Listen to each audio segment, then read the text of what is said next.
This is Shadowcast Radio.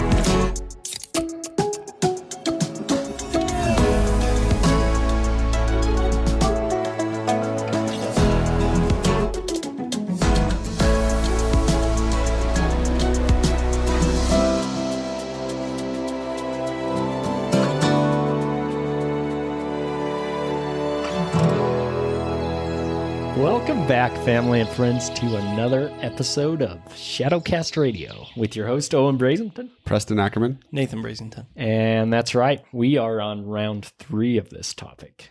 Round 3. First two, the first one, if you haven't got a chance to listen to that, check her out because we did kind of a summary of the lives of C.S. Lewis and J.R.R. Tolkien. Mm-hmm. Said it right. And then last week, Pete, you brought the heat with some of J.R.R. Tolkien's writings, which was really cool. I found out some great things. And this week we're actually looking, P and I are going to be looking at some of the writings of Clive Staples Lewis. That's right. Not Nathan. A.K. You can't say anything about Lewis. C.S. I'm out. Lewis. I'm just going to laugh in the background. It's going to be great. Clive Staples Lewis. Jack, known to his friends. Yeah. An Inkling to the people in the Inkling groups. A fellow Inkling. Yep. Fellow Inkling with his friend J.R.R. Tolkien. One of the great ironies, though, is that even though they would, pitch ideas at the Inkling meetings, Tolkien really didn't like Lewis's story idea about the Chronicles of Narnia, which I find kind of funny. Yeah. What? Did he ever say why? I'm sure he did, but I don't know I didn't the research reason the why. reasoning, but I've heard it speculated from the likes of other men who've talked about Lewis and Tolkien that it was a little too on the nose, kind of allegorically for Is that what it was? storytelling. It was the Okay. allegory. I think it's because It was too obvious, is what you're saying? Yeah, it was too overt because the Okay. first book he wrote out of the Chronicle books was The Lion, the Witch, and the Wardrobe, and Yep. obviously you have the scene with Aslan, the kind of the penal substitutionary moment of him, taking the fall on behalf of Edmund voluntarily, yep, and then yep. rising again, and so that's overt. It's that you can't interpret that to mean anything else, really. Like, it's obvious what Lewis is communicating there, and I think for Tolkien, it might have been just a little too on the nose Yeah. for his storytelling tastes. Well, I'll tell you what, though, it certainly had a crowd. If you were to compare the two, I'm actually interested in this, and Pete, maybe you know the facts on the Lord of the Rings, but C.S. Lewis, his books have globally sold over 200 million copies. Woo. Lewis's has? Yeah. Wow. All his writings? The or combination. Yeah, Okay. but the most popular, I think, if I remember, was I'm sure. the series, Yeah. Narnia.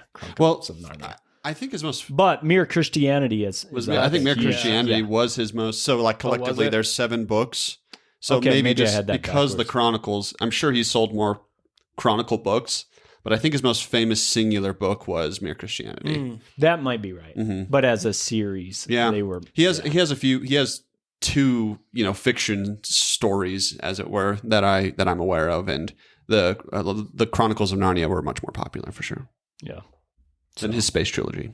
Yeah. Oh, yeah. That was good. I I forgot like about the that. space Yeah. trilogy. I did not read that one yet, That's kind of cool. actually.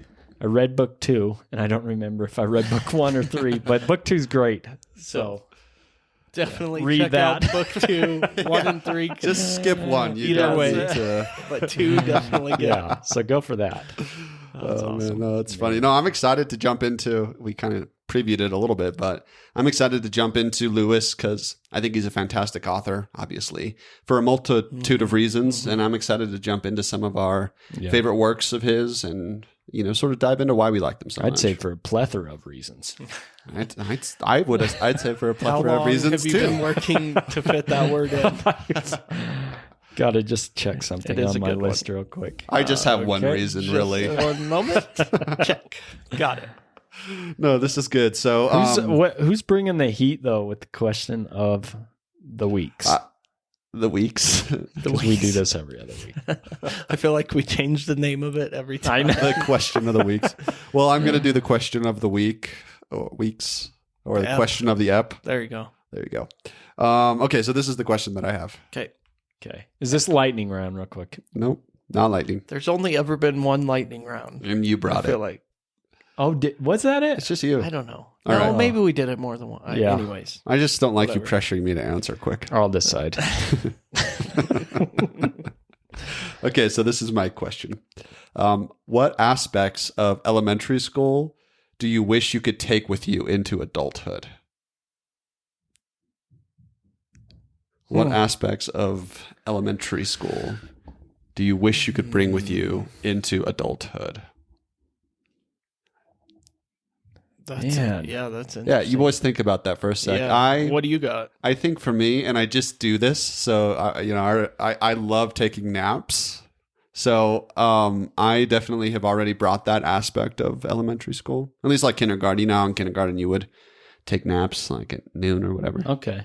So yeah, A siesta. You would do well in Spain. Yes. You look kind of Spanish too. I am. You Are would you really? really do well. Yeah, like Spaniard. Yep. Spaniard. Yep. Spain. Span. Did you just say Spaniard? Because Yeah. that might have closed the door. No, I said that to highlight that Okay. Spaniard Okay. is, that it is because a lot of people don't understand. Not all Hispanics are, Right. Mexico, True. and South That's America. true. There's Spain as well. Okay. Spaniard. I'm so glad you did that. That's why I say it like that. I was like, A first. I took how to the- pronounce Yes. it second. No, just kidding. So naps, that's a good one. Yeah, naps. I think is could do is that, what I would man. do. All right, and I already do it. All right, what do you guys think? Thoughts? You said it's not lightning, so we can take our time. Take your time. No, I'm just kidding. That's a man. good question. I'm Did I struggling stump you right up now. with that question? well, it's just not something you I just like. took There's it no from the- time in my life when I'm like, man, I missed that from elementary That's true. school. I really. I mean, I'm sure there's. What about like things. recess? You know how like in Well, yeah, if we could take like 3 random play breaks, like the bell in the happens and you get midst to of run outside, everything, and that would be fantastic. So yes, thank you. Yeah, you know what I agreed. would do more at Recess. if we had a gym like we did an outdoor hoop center where all the guys got together and played basketball. I'd do that during work time, after work or something. during work time. Do like Yes. 30 minutes, get a workout. I'd do that. Yeah. Yeah. Yeah. Okay, so I don't know if this is allowed, but is there anything that you would not bring? Because I immediately thought of, or bring back from elementary, I immediately thought of at the school we went to, they had these metal slides, which is Oh. ridiculous. But in the hot months, Oh, it was like murder. It would be the dares. frying Who's going to pan. go down the slide? And it was like screeching down a boiling tray. that's a in the middle. safety hazard. Oh, it was horrible. Man, you get an M-Shot That's funny, citation. dude. Oh, it's Your ridiculous. slide's too hot. Your slide's too hot. That's awesome. Yeah. Honestly, I would say the homework. I'm so glad. I remember specifically 4th grade and 5th grade being 2 of the worst years of my academic life. That's crazy. Wow. Because at that age, I remember I had multiple hours of homework bringing them that's home. As in unreasonable. elementary school. Yep. And I just remember Ugh. crying and I said, I can't do this. And it was for 2 years. There was an insane amount of homework. So That's I am a ridiculous. big proponent of when your kids go to school, that's when they do work and they shouldn't be bringing homework. Yeah, if they home. can't get it done in 7 You, hours. you should teach them to be efficient yeah. at school and that you shouldn't have to bring home homework. But that's just my 2 cents. Or Mm-hmm. just have your kids at home and they do There their you work go. there, which is technically homework, Ah. but they can be done in like Yeah. 4 or 5 True. hours. Yep. Done. And then you don't have to be Homeschool for the win. worried about them teaching stuff they shouldn't be. Well, there's that too. Yep. Yeah. Kind of a funny segue into our conversation. Nice Wait. segued there. We no. Oh, that was the second. Oh, I thought you were going to Lewis. give the segue. I was Oh. waiting for it. Yes. Lewis had a lot of criticism about education and the education system. Oh. That's and, interesting. and I think he implores a lot of those ideas and themes about academia. Huh. Maybe not second Okay. grade. I don't know if he was upset about second grade or not, but Well, I remembered it. He was upset about he the does. slides. He does for sure. Actually, in one of his books, in the second to last book, The Silver Chair, he does actually have the children in a setting in school that's called Experiment House.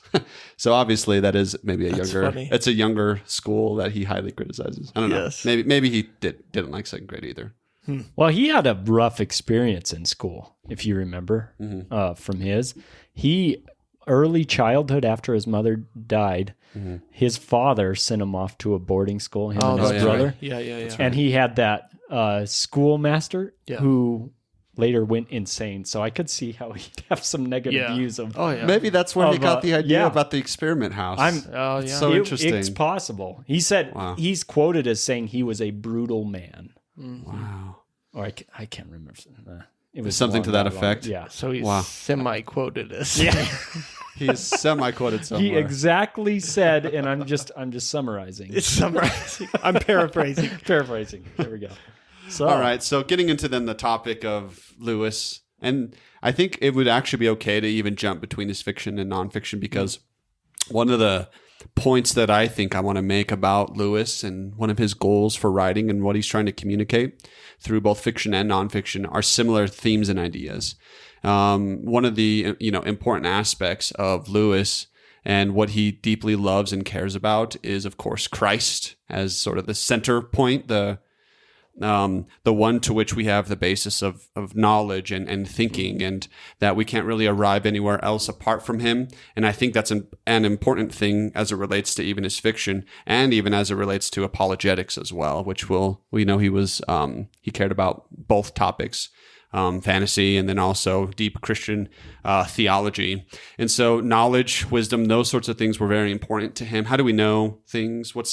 And so I want to, there's two verses I want to kind of read that summarize, I think, Lewis's goals as it relates to The Lion, the Witch, and the Wardrobe. I mean, the Chronicles of Narnia books, and also his nonfiction as well. So that's Proverbs chapter 9, verse 10. The fear of Yahweh is the beginning of wisdom, and knowledge of the Holy One is insight. And then Colossians chapter 2, verses 2 and 3. That their hearts may be encouraged, being knit together in love, to reach the riches of full assurance of understanding and the knowledge of God's mystery, which is Christ, in whom are hidden all the treasures of wisdom and knowledge.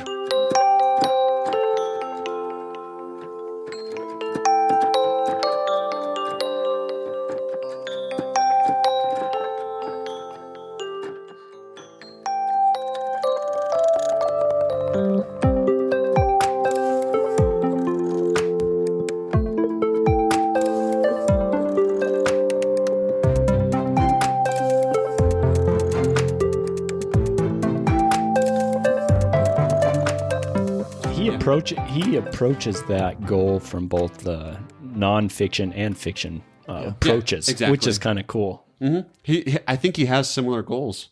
He has similar lessons and goals as he's writing both genres, I think, what he wants to communicate. Yep. So something that's going to be important to Lewis, and it's going to be helpful for you to understand before you begin reading the books, is that Lewis loves to attack scientism.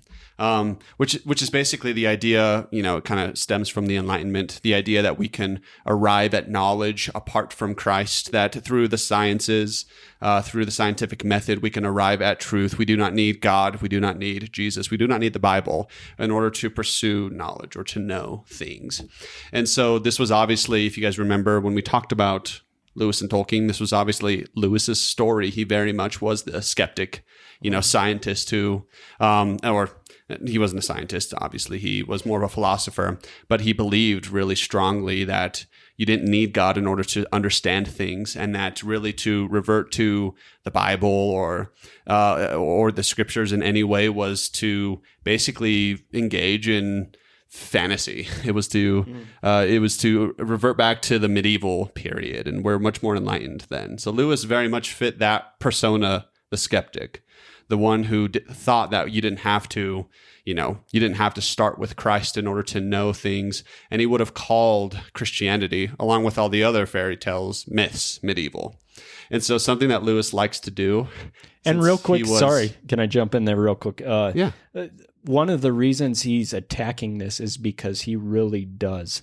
He's experientially seen the effects of this approach of rejecting God and trying to embrace the wisdom of man alone. He struggled with this battle ever since his infancy up to his salvation when he was 31. And so he sees the futility in it. And so he is speaking to it from a point to where it was something that he directly struggled with himself. Yeah. He's speaking from experience. Yeah. Yep. And there's even characters, I think, within the Chronicle books that are kind of mapped onto Lewis's story. And we'll talk about that in a little bit. And that's not to say you have to know something experientially to understand it. But it certainly helps if you can say, I have specifically struggled through this battle, and here's some things that I'll point out that are fallacies in this line of thinking. I think the storytelling is more compelling when you've experienced hardship. Probably. I mean, that's probably why Lewis and even why Tolkien had such prolific success in their storytelling, that because they dealt with difficulty and hardship experientially. When you see that in their stories. So yeah, for sure. And so again, the points I want to make, Lewis is attacking the idea of scientism. And what he does is he likes to talk about Christianity as the true myth or legend. So Lewis, obviously growing up, read all of the stories, the classics, all the myths. He was familiar with all the lore. And something that a lot of storytellers do is they like to implore those devices in storytelling. And so that's why you have the genre of fantasy that has, sort of strange mythical characters that are implored in it. And so something that Lewis does sort of as a Christian is he likes to implore the true myth, as it were, the Christian worldview, and really tell the story of Christ, the Christian worldview, along with some of the other myths and legends of the past in his storytelling, which is very interesting. And I think maybe for some people that might be a little uncomfortable or daunting, or it might not make a whole lot of sense. But for Lewis, his goal is to rely ultimately on, as it were, the true myth of Christ, the one who died and you can be reconciled to. I mean, that's an old tale. It's 2,000 years old to us. It is a form or type of myth, but it's the true myth, as it were. And so keeping those ideas in your mind, you'll be able to better, I think, see what happens as Lewis is telling his fiction stories. That's good. Yeah. So I know that you guys have at least some experience with the Chronicle books. I know you guys have seen the movies. Have you read them at all? Yeah. Oh yeah. We have all the Chronicles. Our oldest son is going through those currently, but it's been a long time since I've read them though. Mm-hmm. It's been a few years for sure. Mm-hmm. But yeah, the movies we watched and really enjoy those, especially the first two. I think were my favorites. The Lion, Witch, and Wardrobe, and then Prince Caspian. Mm-hmm. Or no, Voyage of the Dawn Treader, excuse me. Yeah, so the first and third one. Yeah, first and third. I said that wrong. So Prince Caspian was good too, but I thought as far as movies go, I liked the first and third ones a little bit better. Yeah. But. Man, one feature of that I love when he's writing that story is the Lion, the Witch, and the Wardrobe. It starts out in a world that is familiar to all of us. Yeah. Oh, yeah. And it's everyday life, other than they were obviously during the time of World War II there, but how they step into a world that people would only dream about. Mm. Yet that world was no less real than the world that they had suddenly lived in previously. Yeah. And I just love that,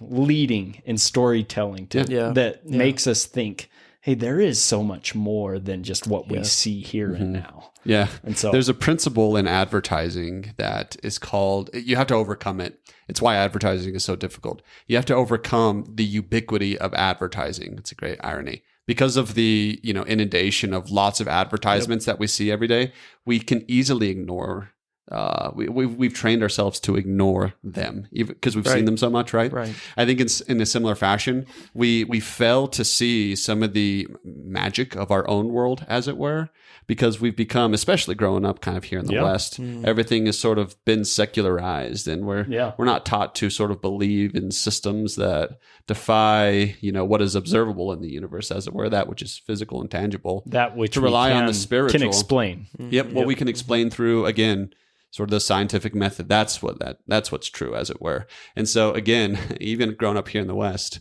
it can be tough for us to sort of capture the beauty and the majesty of our own world that God spoke into existence, as it were. And this might be tying a little bit into our fourth part ep, why Lewis would implore the use of fairy tale structure. But I'll tease it a little bit here, because I think Lewis's goal is not to try to escape from this world. Obviously, Narnia is a different world, as it were, from America. You enter it through a myriad of magical portals. But Lewis's goal with Narnia isn't to try to escape this world, but to actually tell the story of this world. And I think it's one of the kind of the great paradoxes there. And he tells the story through the use of these, fascinating and mythical and fantastical characters. And so again, keep those ideas in your mind. Lewis is telling the truth, as it were. In fact, I love the Chronicle books so much. It's actually hard for me to think of them as fiction, because so much truth is communicated in themes through it that it's obviously it's technically, it's technically fiction, as it were, but it's got some nonfiction truth that I think can change the world. Absolutely. Because it changed Lewis and his world. Yep. Yeah. So for those of you that aren't familiar, obviously there's multiple books. It's a tale of various chronicles throughout this this fairy tale land of Narnia. There's 7 books in total. I don't want to go over each book because we do not have the time, even though I would love to talk about each book. But there are a few things that I love about Lewis and the way he told stories. So obviously he uses talking animals and talking beasts. And one helpful tool of communication for being able to, teach lessons to children is actually through the use of talking beasts and talking animals. Oh, yeah. This is something that Andy Wilson pointed out. And he talked about how, anytime you really see fantastical beasts and characters and stories, they're all adults. Have you ever noticed that? By and large, most of the talking beasts that you encounter in Narnia, they're all adults. But this is a story for children. This is children's literature. And so something that's really powerful about the use of talking beasts as puppets is that you can communicate both to children and to adults. It's sort of a dual method there. Oh, that's interesting. So if you have a story with just adult humans in it, it probably won't gain the attention of children. Right. But if you, for example, have a story about talking rabbits that are adults, all of a sudden you have children's attention. Or talking toys. I mean, that was certainly the use of Toy Story initially. Yeah, those are adult toys, as it were. They have adult issues and problems. And even the popularity of Toy Story saying that's real effective. Exactly. Yeah. So it's a tool of communication. Yeah. There. So it's meant for both. It's meant for both adults, I think, and also for children as well. And so these were some of my sort of favorite lessons here. So something that's really interesting about Lewis is he is very overt as it relates to his allegorical storytelling. It usually has a direct parallel to scripture. Here's an example of, so in the first book, it's not actually the first book he wrote, but in the first book of the chronology of the Chronicles of Narnia, the first book is The Magician's Nephew. He talks about the beasts and the creation of the beasts, right? The dumb beasts that are in Narnia. This is the creation story of Narnia, The Magician's Nephew. This is in chapter 10. So Aslan's, he's the one who's created Narnia, and he's creating the talking beasts. He says, "Creatures, I give you yourselves," said the strong, happy voice of Aslan. "I give you forever this land of Narnia. I give you the woods, the fruits, the rivers. I give you the stars, and I give you myself. The dumb beasts whom I have not chosen are yours also. Treat them gently and cherish them, but do not go back to their ways, lest you cease to be talking beasts. For out of them you were taken, and into them you can return. Do not so." So if you're familiar with really the Bible, that's kind of verbatim the story of the book of Genesis as it relates to the creation of man. Yeah. So man is created not from dumb beasts, as it were, but he's created from the dust, and he will return to the dusts. Yep. And so Lewis is using that sort of overt idea as it relates to the dumb beasts compared to the talking beasts. Yeah. And so again, that's just one of the overt ways that that Lewis would implore a biblical theme or idea. And I love it personally because I don't know, maybe for some people it might seem a little cheesy or distasteful when you just sort of almost like take word for word a biblical idea and implore it in your own story. But it seemed to have worked for Lewis. And he does this all the time throughout his storytelling. Yeah. Really, the most famous example would be the example of the lion that we talked about, Aslan in The Lion, the Witch, and the Wardrobe, where he sort of offers up his own life in place of Edmund. So Edmund is a betrayer, and all those who betray, or all those who are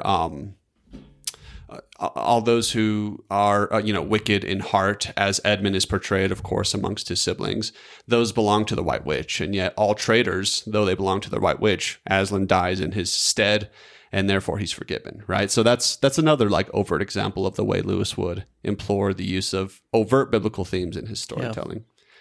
Well, there's one that I think is also pretty cool too.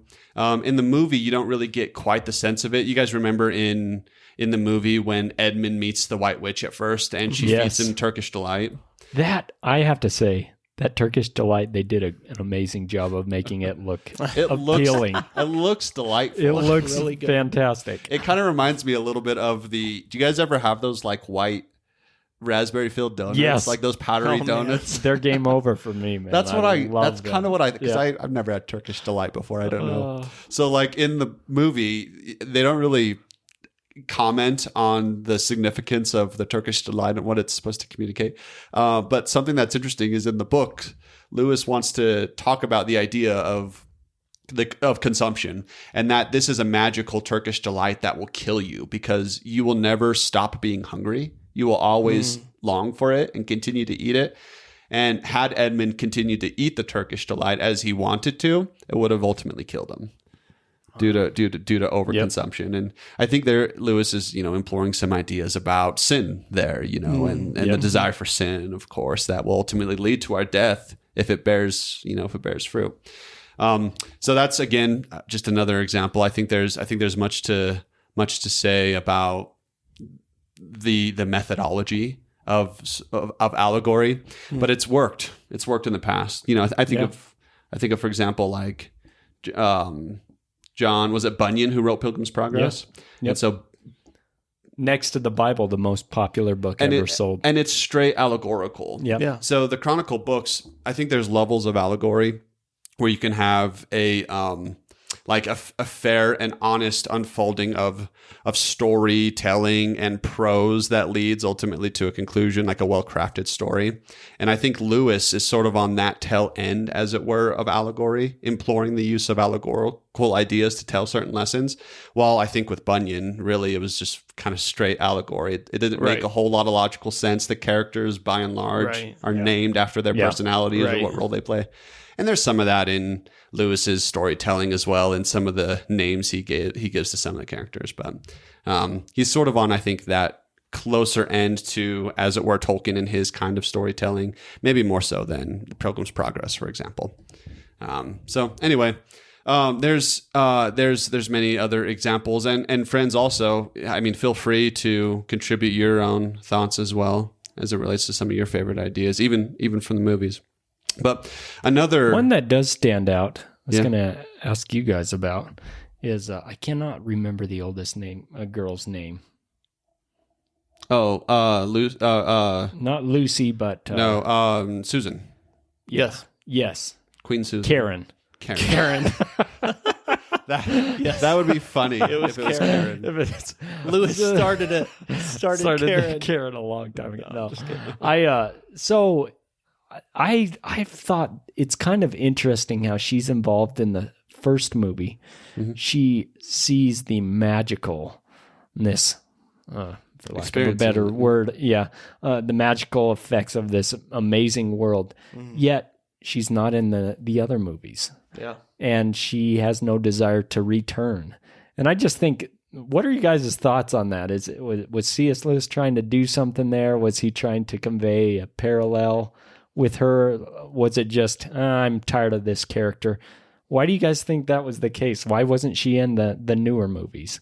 Mm-hmm. Yeah, I think he was tired of Karen.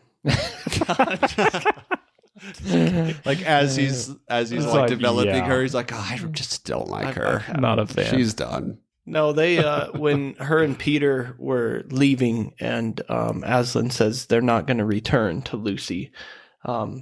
It's part of the send off, but he says, you'll return to your world where I'm known by a different name, and you must come to know me there. And so I think I love that line actually, because he's, he doesn't say the name, but how much clearer can you get, Yeah. So go to the real world and learn and know be my true name, almost as all these things that you've learned are true, but now you must take it back to the true world and continue to grow and experience that in the real way. So I love that, but I don't know, to answer your question. I don't know if that. Yeah, so Him that saying scene, that. Yeah, that scene comes at the end of the Voyage of the Dawn Treader. Yeah. And it's a very important moment, I think. You know how in the book of John has a thesis statement that kind of runs near the end of the book. And it's sort of his reason for why he wrote the Gospel of John, But I've recorded, like many things have been recorded, right? Yeah. But these were written so that you may know Christ, and by, belief in him, you may have life in his name, right? That's kind of his thesis statement. I think this is sort of a similar thing. This is Lewis's thesis statement, as you were, for what his goal is with the character of Aslan. As you're reading the books, so Aslan is in every single book. He plays an important and vital role because he plays sort of the Christological anointed figure in all of them, kind of the sovereign one of Narnia. And he even can enter into the real world too in Lewis's narratives. It's interesting. But his goal, I think, with Aslan is to actually point away from Aslan. As you read the story, you begin to fall in love with this character. He is obviously the most loving and kind and well depicted character to be desired after throughout all of the books. He's very impressive, and Lewis wrote him to be an impressive character. And we can, I think, have the temptation to fall in love with Aslan, just as Aslan in and of himself. And I think what Lewis is doing here is he's trying to curb that natural desire there, and to point back to the reality to which Aslan is pointing to in a kind of Christological sense. In your world, I have another name. You must learn to know me by it. That is why that's why I'm sending you back. Because in the stories, they're at Aslan's country. This is Eustace and Edmund and Lucy, and they want to go live with Aslan in Aslan's country. They're right there on the precipice of it. But Aslan says, you have to return back to your world, and you have to know me by my other name, as it were. So that's Lewis's goal with Aslan. That's really, cool. Lewis's goal with all the Chronicle books is to point to Christ, not to point to himself, or not to entertain you, but to discover Christ, who is better than Aslan, as it were. Yeah. Right. And I apologize. I said that wrong. Yeah, you nailed it. It was Eustace talking to Edmund and Lucy, and Eustace, not Peter and Susan. So I don't know what happened with Susan, to answer your question, Pete. But I mean, I would assume it's a similar type thing. Like, you get to experience this world, but it's really to point you to the greater truths that are true in the real world as much or more so than they are in Narnia, So yeah. Okay. I think it still applies, but they become adults. Right. And again, Lewis has a kind of this unfolding theme. These are children who, by and large, are in his story. And with the Pevensey children, you have the two older siblings and then the two younger siblings, as it were. That's kind of the shift and the breakdown between them. In the first book, you have all of or in the first movie, you do have all of them. In the second movie, you have all of them as well. But by the time of the end of the second movie, which is Prince Caspian, they've come to the realization that they are now adults, and they have to now, as it were, learn who Aslan is. For real. Yeah, in the real world. So you're adults now, and you must now go and find me in the real world. But Lucy and Edmund will return along with their annoying cousin Eustace. Yeah. which is sort of the next transitional moment here. So it's really funny. In the Voyage of the Dawn Treader, Lewis opens up the book with this character called Eustace. He says, this is the opening of the book. He says, there was a boy called Eustace Clarence Scrubb, and he almost deserved it. So he's pointing out this character as he's just a complete tool. Yeah. Like he doesn't like reading fantasy. He doesn't read the old classics or stories. He likes studying. He likes bugs and animals.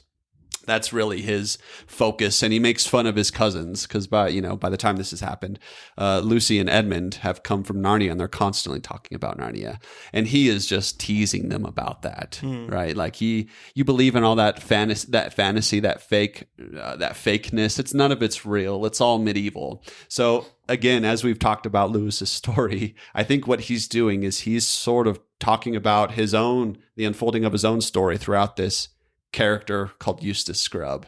And so Eustace finds his way into Narnia along with his cousins that he abhors in the Voyage of the Dawn Treader. And it there's kind of this great arc, as it were, to Eustace's story. He's constantly complaining about being on the Dawn Treader. So he's at sea in Narnia with all of these crazy beasts. And there's this really annoying talking rat that he does not like at all, Reepicheep. And he's constantly like, something that Lewis does in the book is that he, and I think it shows in the movie too, is Eustace has almost like a pad that he will write on, it's a, what's that called? Where you write about your own personalness in a book. What's that called? A diary. He almost has like a diary, as it were. I didn't know what that was called, but he has a little like diary that he writes in, and in his diaries, he's constantly complaining about like the lack of like food, as it were, or the annoying Reepicheep, or the difficulty of his hardship, and that only he's the one having a hard time. And anyway, so there's an important arc to Eustace's story. He's obviously very much a hater of Narnia, a hater of Aslan, and so then ultimately something that Lewis does, which is interesting, is he implores the use of dragons in his story. And dragons by and large have a point in the genre of fantasy that they often play, which is a greedy dragon. Usually there's gold, as it were, and the dragon is a portrait or a picture of greed and hatred and wickedness. And so Eustace finds his way when they land on one of the unexplored islands. He falls asleep on like a dragon's. He discovers like a dragon's cave, and in it is a bunch of jewels and gold, and he attaches like a gold arm, like a gold. What's that called? Like an armlet, like a gold bracelet. He attaches it to his arm. Okay. Yeah. And then he falls asleep, and when he wakes up, he becomes a dragon himself, and he cannot remove his own dragonness. His greedy dragoness thoughts led him to actually become a dragon in Narnia. Okay. And so again, playing off of that very same idea of beasts, right? We've talked about beasts before. That theme and that idea, it plays off in the life of Eustace in the story of the Voyage of the Dawn Treader. He becomes a dragon, and he sort of realizes, as the story unfolds, that he cannot remove his own dragonness. It has to be removed by another. And there's this great scene in the movie. It's a little bit different from the book, but Aslan is the one who ultimately has to remove his dragon skin. It's really interesting because in the movie or in the book, he actually removes his own skin like a serpent removes its outer skin when it sheds. Okay. He does that like 2 or 3 times. Like he's like, oh, I have to remove my skin. So he like sheds in the book. He sheds like 2 or 3 times, but he realizes he can't remove his own dragonness by his own efforts. Yep. And then Aslan is the one who has to sort of rip it off of him, and then he throws him into a pool, almost baptizes him, and then he's back to Eustace again. He's back to okay. And so obviously there's some very, I think, weighty and heavy Christian ideas that are being communicated within that scene. And obviously it's a picture of the gospel and how we were the enemies of Christ. We were the dragons, as it were. And Christ, he became a curse on our behalf. And we see that in, of course, kind of the Lion, the Witch, and the Wardrobe mantra. Here, he removes our greedy dragonish thoughts ultimately become replaced with good affections and joy. And as this story then continues to unfold post this scene of Eustace becoming undragoned, we see a change kind of in his character and disposition. He's still a little bit of he's still being sanctified, as it were. Yeah. Right. But you can tell he wasn't the same. And at the end, you can, even when they returned back from Narnia, the children, even his parents were quite annoyed with Eustace. They thought that he was far too much like his cousins.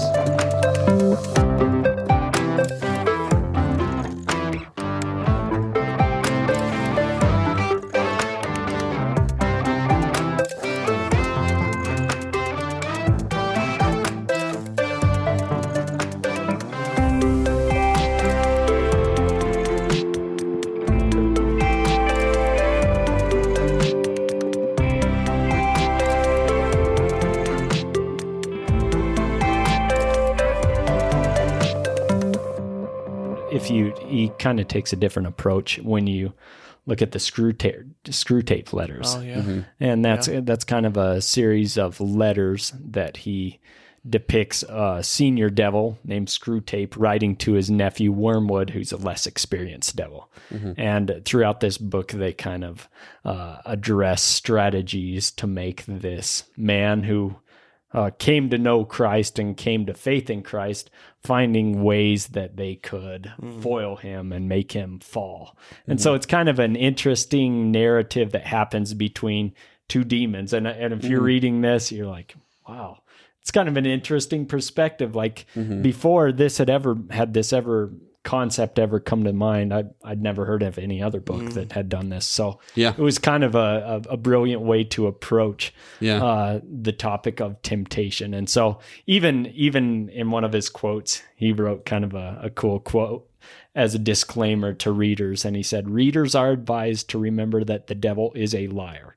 Not everything that Screwtape says should be assumed to be true, even from his own angle. There is wishful thinking in hell as well as on earth." And so it's kind of saying, remember, the enemy is a liar. So strategies he's using are going to involve lies. So don't take this for... That's good. Yeah, I thought that was a good disclaimer.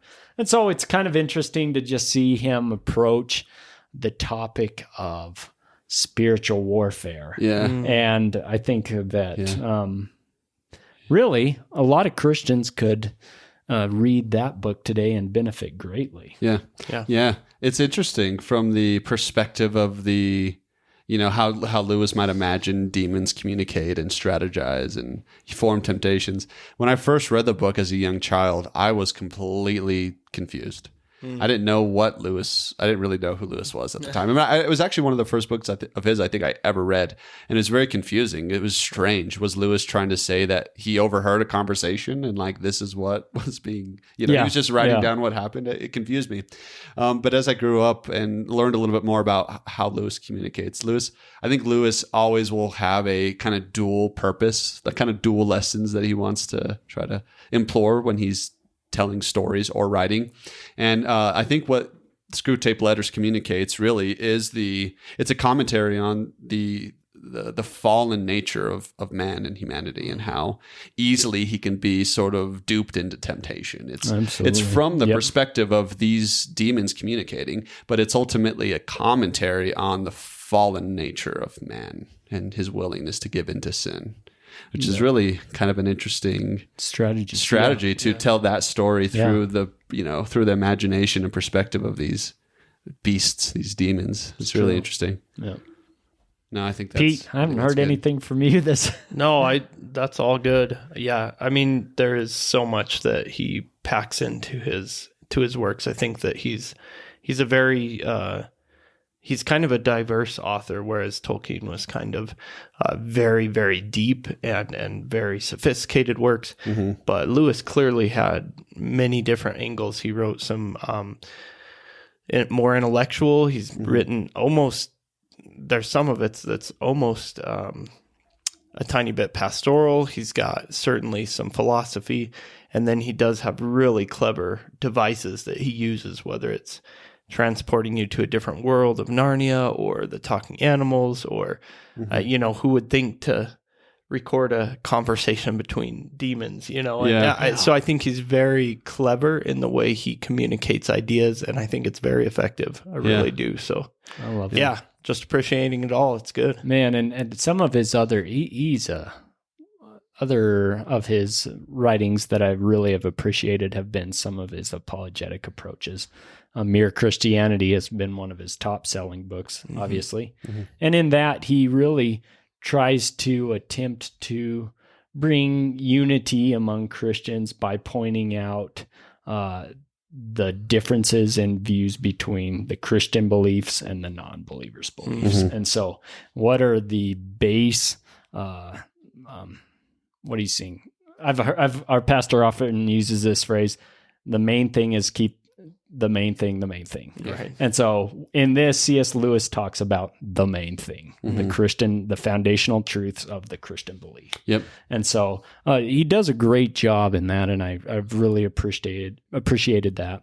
Yeah. But then he also ventures more into some apologetic approaches. For example, the problem of pain. And he talks about miracles and other ones. And so he addresses things from intellectual standpoints in his apologetics in those books, and gives a intellectual response based upon biblical truth to the problem of pain. Yeah. But then you also seeing him veering off later in his life to personal approaches to pain and suffering, which is oddly enough where he was dealing with the loss of his wife, Joy. And so, or H, J or H, I can't remember. I'm getting mixed up. But anyways, it deals with his personal struggle as he went through the stages of grief. And he talked about them, and his approach to pain during that time was different than his intellectual approach that he had talked about in the problem of pain. And so he really has covered a wide spectrum of topics, and he's used varied approaches to really just shout the truth of Scripture from those books. And that's what I think makes him such a prolific author, is that he has the ability and talent to do that from so many different approaches. Yeah, and so many different genre types too. You mentioned earlier, I don't think I really answered your question. You mentioned the character of Susan in the Chronicles of Narnia books. She sort of serves as an important cautionary tale within the lore of the Chronicles of Narnia story. And so so spoilers. So something that's very important about Susan is that ultimately she ends up falling away, as it were. She was a queen and ruled in Narnia. But then when she returned back to her home, really she was always somebody who kind of loved adult things, wished she was older, and she was, beautiful and sort of worldly and loved those sorts of things. And so in the last battle, we have a comment that Susan's actually not there with all the other children. She's, in the unfolding story of the last battle, Susan's not with her siblings or with any of the other characters in Narnia. And the commentary is that, well, she's no friend of Narnia, as it were. And that anytime the children would come and talk about Narnia and talk about Aslan, she would always just discuss, as it were, that it was just a story or a lore, or you guys like to reminisce about the past too much. And I think that's a direct commentary on really the experience of many who fall away from the church. They might have grown up in the church and had all of these things taught to them, right? Like the stories of Christ were common in their upbringing. And yet ultimately at the end, they get swallowed up by the cares of this world. And so Lewis is doing a kind of an apologetic work, even within his fiction and his nonfiction. Good. Yeah. So he has the ability to be able to communicate those difficult lessons and realities in both kinds of genres, which is an impressive thing, I think. That is, I didn't remember that. That's good. I need to go back and reread. Yeah, it's been a while. They're very good books, man. And obviously Lewis has been such a great help and contributor to the Christian faith in the last 100 years, in everything he's been able to write, both in fiction and nonfiction. I have read the Mere Christianity, Screwtape Letters. Something that I do think too is important for us to kind of keep in mind as well. And this is kind of our own goals, and I think it's Lewis's goal as well, is that we kind of want to echo the same sentiment that I think it was Charles Spurgeon who said we should read many good books, but we should live in the Bible.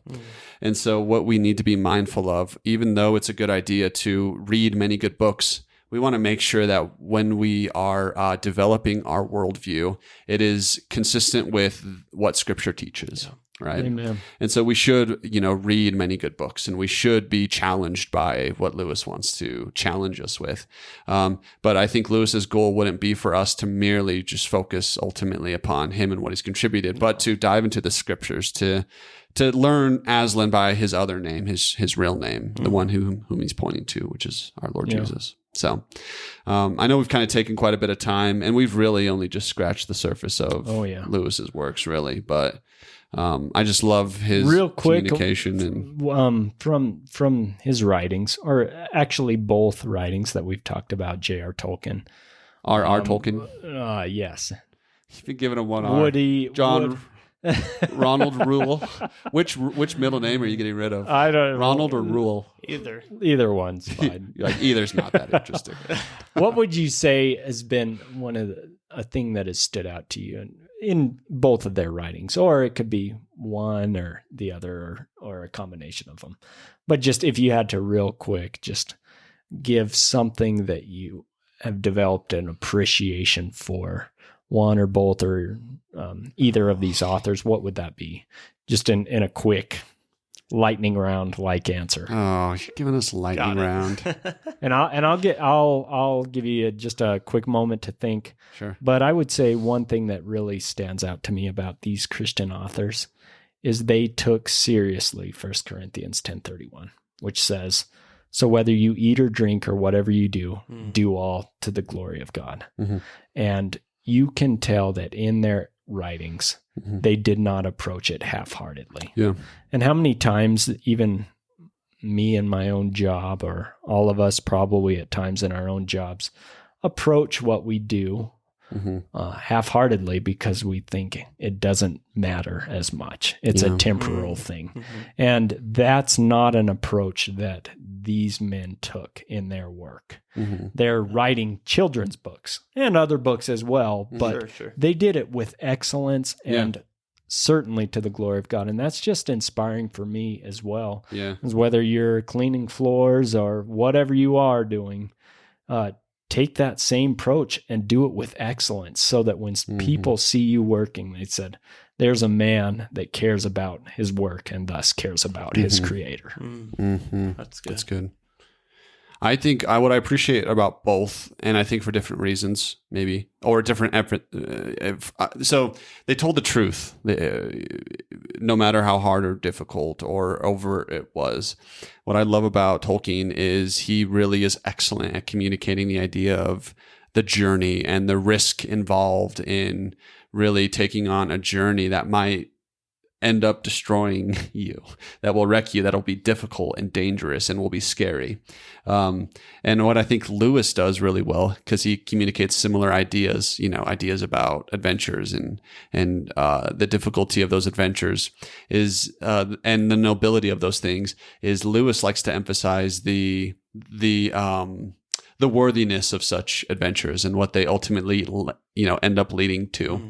One of my favorite moments in all of the Chronicle books comes at the end of the Silver Chair. I was in tears when I came to it. There's an important character who dies, and then he appears in Aslan's country in a river, and Eustace, I think it was Eustace, or it might have been one of the other characters. Aslan tells him to grab a thorn and to pierce it through his paw.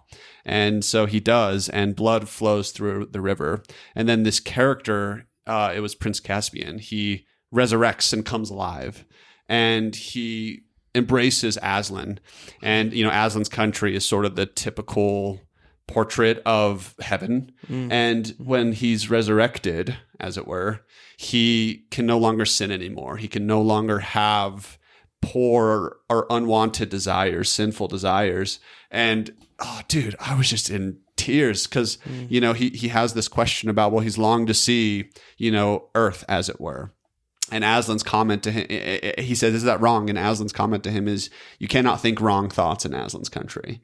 And it's like, oh, like when will we shed this body of death from our own life and be, you know, sinless with our Savior? It was just such a beautiful moment that made the hardship of the story like worth it. And Lewis was so good at being able to tell that quick little gospel truth that makes the journey, you know, worth it. Yep. He's telling the truth. Like we ourselves will have that resurrection experience, as it were, that Caspian did, and will embrace Aslan, right?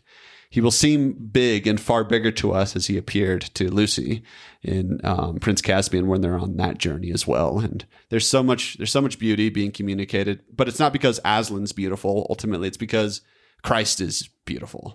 Amen. And man, both those men, I think, had excellent ways to be able to communicate those beautiful truths. Pete? Yeah, it's a great question. I think from Tolkien, I appreciate just the epicness of it. I think the great storytelling. I think it's easy for us, kind of like you were talking about, Pete, where we can kind of get into the mundane of the daily life, and it's easy to lose the beauty and the vision and the epicness of the story that God is really telling. And so I think that's something that Tolkien does very well, and that would be is good for us to keep at the forefront. And then with Lewis, I think throughout his writings, be it Narnia or, you know, Screwtape Letters or some of his more intellectual works, I think that he does very well at showing that everything points to one great truth, the great truth of God, his created world, the story that he's writing, that culminates in Jesus and what he's done for us. And so I think he does a great job of using many means to point us to the one great truth that affects everything. Yep. Everything. It was Christ. Amen. That's good. Yeah, that's good. All right. Well, listen, next week, we're going to have one final address in this series. And actually, it's going to be it will be a fun one. I'm looking forward to it because we're going to talk about magic. Magic. So join us again in 2 weeks. And hopefully this has been an encouraging segment that can just lift you up, build you up, encourage you to read some great Christian authors that have really used their talents and gifts to point others to you, but also a reminder to read the greatest story of all. Absolutely. Yep. And jump back into the truth, because the truth of God's word is life-changing. It's going to do way more than any other book we'll ever read. So, Amen. Till then, join us in 2 weeks. Good night. God bless. Good night. Send us a message at feedback@shadowcastradio.com. Follow us on Facebook and Instagram. Check us out at shadowcastradio.com.